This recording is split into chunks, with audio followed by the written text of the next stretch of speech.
You know Muji, right? The famous no-brand brand? Their whole thing is that the quality speaks for itself, not the logo.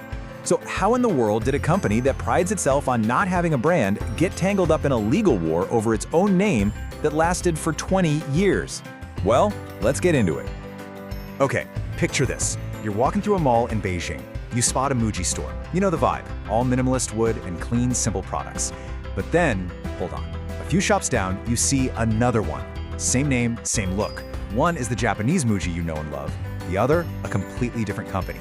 And this is where things start to get really weird. So look at this. This is the heart of the problem. On the left, you've got the original Japanese company. On the right, a Chinese company. And they are both using the exact same name, the same 4 characters, Ryohin Keikaku Co. They're operating in the same malls, selling totally different products under one brand, and shoppers are, as you can imagine, completely confused.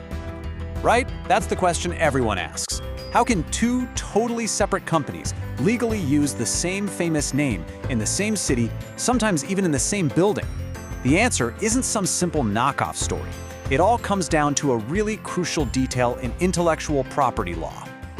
This entire 20-year battle, all of it, boils down to a single, incredibly powerful rule in China's trademark system. And it's a rule that has caught so many international brands completely by surprise. It's called the first-to-file principle. And honestly, it's as simple and brutal as it sounds. Whoever gets to the trademark office first and files the paperwork wins. That's it. It doesn't matter if your brand is famous everywhere else in the world. All that matters is who filed first in China. Now, this is completely different from how it works in places like the US. There, it's first to use. You build your rights by actually selling stuff and getting a reputation. It's a race to the marketplace. But in China, it's a flat-out sprint to the trademark office.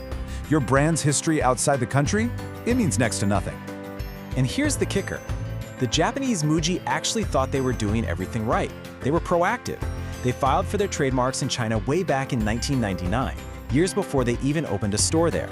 But in that big rush of paperwork, they overlooked one thing. A very, very big thing. So here's the billion-dollar mistake.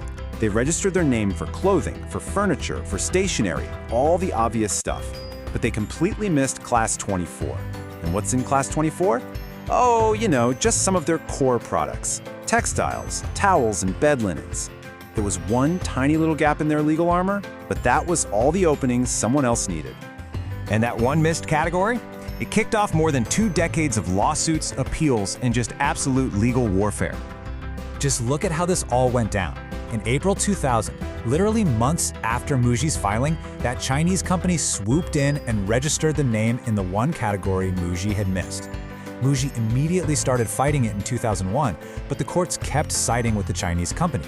The first huge blow was in 2012 when China's Supreme Court ruled against Muji. The fight dragged on, but the final nail in the coffin came with the 2019 High Court judgment, which pretty much sealed the deal. So why did Muji keep losing? Well, their entire case depended on one thing. They had to prove their brand was already famous, a household name inside mainland China, before that filing date in April 2000. If they could prove that, they could argue the other guy filed in bad faith. But man, that is a really high bar to clear. And here's why their evidence just wasn't enough. The court basically said, look, we don't care that you're famous in Japan and Hong Kong. That's not relevant here. Muji also argued that they were making products in China already, but because all of it was just for export, it didn't prove that any Chinese consumers actually knew who they were. In the end, they just didn't have the receipts. No sales data, no ad campaigns, no media coverage from inside mainland China from before that critical date. So after all that, the final court rulings came with some very real and very expensive consequences for the Japanese giant. Get this, the most direct hit was that the original Japanese Muji was forced to remove its own name from a whole category of its products.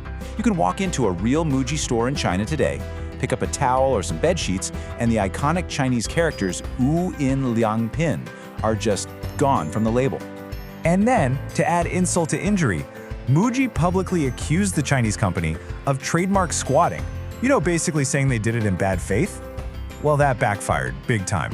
The Chinese company sued them for defamation and won. The original Muji had to pay out an extra 400,000 RMB for that. Muji's own president, Satoru Matsuzaki, really summed it all up. He said, "The lesson that I have learned from this case is secure your own rights first when you are considering expanding your business overseas." I mean, what a profoundly expensive lesson to have to learn. So, okay, what can other brands learn from this whole mess? Because this story is basically the perfect playbook for how not to do things. It really all comes down to 3 crucial steps. Number 1, file early. Don't wait. Register your trademarks in China before you even think about selling a single thing there. 2, file broadly. Don't just cover what you sell now. Think defensively. Cover any category you might possibly someday want to get into. And 3, document everything. Every ad, every sale, every bit of press inside mainland China. Keep meticulous records, because that evidence could be the one thing that saves you down the line. The whole Muji saga leaves us with this really interesting question. In the eyes of the law, ownership went to the first to file. Simple as that. But out in the real world, in the marketplace, Muji's global reputation gives it a totally different kind of ownership in the minds of its customers. It's a powerful reminder that a brand isn't just a legal document. It's something that's fought for and won in the court of public opinion.